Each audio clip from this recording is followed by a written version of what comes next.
Ата жұрт қонышынан жақшы сатылуучу үй шықты туғандар. Бұл жақтан әкей чоң үйі, алды тарабы ондай чоң навес, қошымша құрылыштары, өрік, черешня, алма, жүзім бақтары, природный газ бар екен. Негізінен үй көпчілігіңіздерге эле жақса керек. Видеоны аяғына чейин көріңіздер. Есінің номері экранда жана описанияда есітел деп жазылып тұрады.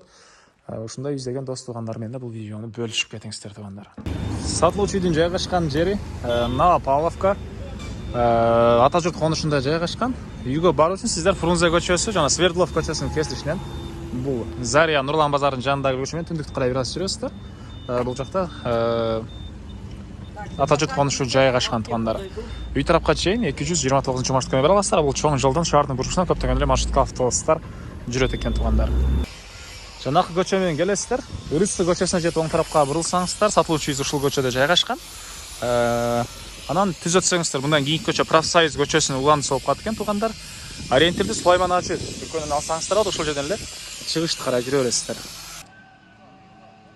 Окей, тугандар, келүү жолун түшүндүргөнчү бүгүнкү чыгышта сатылуучу үйгө да жетип келип калдым. Бул үйдүн көчө тараптан көрүнүшү. Мындарек Нова Павловка, ата жұрт конушу, Рыскы көчөсү 13-үй. Азыркы учурда тугандар, бул жер Бишкек шаарынын Лен районуна караштуу болуп калат.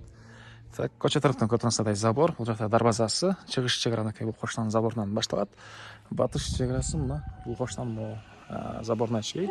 Жана могу жерден машина киргенге мындай жайы. Жана төрүндө көмүркана бар, көмүрканага түз эле ушул көчө тараптан көмүрдү алып кирсеңиздер болот. Ушул тараптан эле көмүрдү алып кирип алып чыга аласыздар. Анан жолдорунакей кенен эле электр энергиясы бар, природный газ бар экен, суусу скважинадагы центральный суу экөөсү тең бар экен тугандар. Так, дагы эмне маалымат, мектептер бул жакта. Мектеп, анан садиктер бары бар экен. Кошуналар жана райондун көрүнүшү тугандар. Так, андан ары короосуна кирсек, алды тарабында ушундай бийик навеси, алды тарабы стяжка болгон. Кенен эле бир 3 машина кенен эле койсоңуздар болгодай көрүнөт. Жана бул жакта узун турасы 12-ге 10 болгон ушундай чоң үй. Стенасы лай кирпич тугандар. Экологический таза ошол өзүм үчүн деп ушул салган үйүм дейт үй ээси.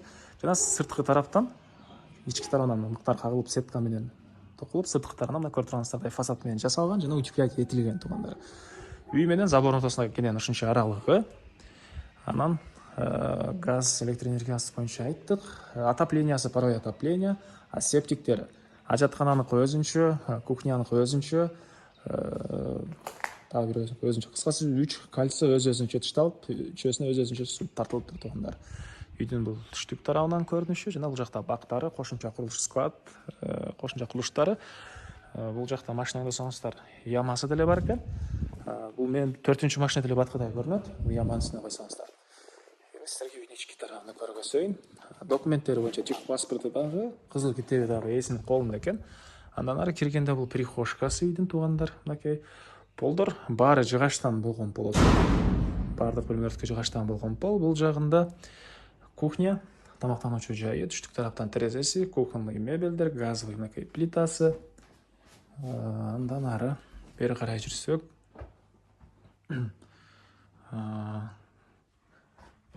жакта катарынан 4 бөлмө өтүп кете алабыз. Оң тарапта бир спальный бөлмө, түндүк тарабынан терезеси, полдордун кеткендар.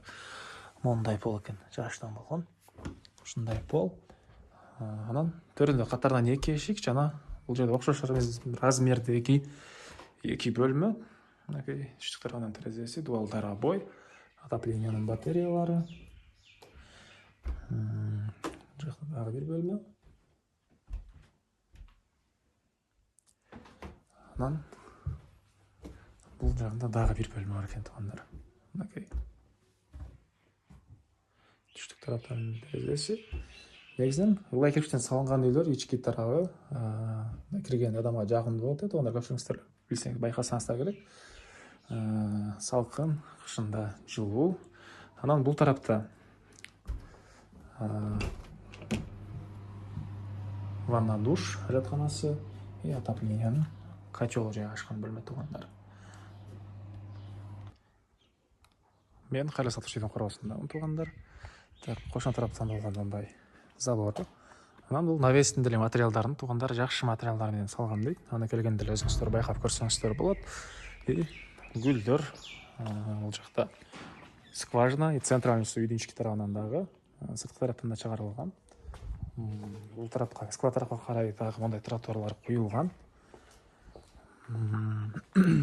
Көрүк жана башка черешня бактары, жер алты суу атайт туугандар.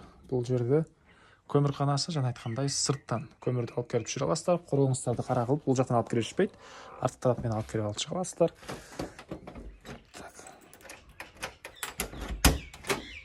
Бул жерде мындай инструмент сактаган склады. Полкалары менен экен.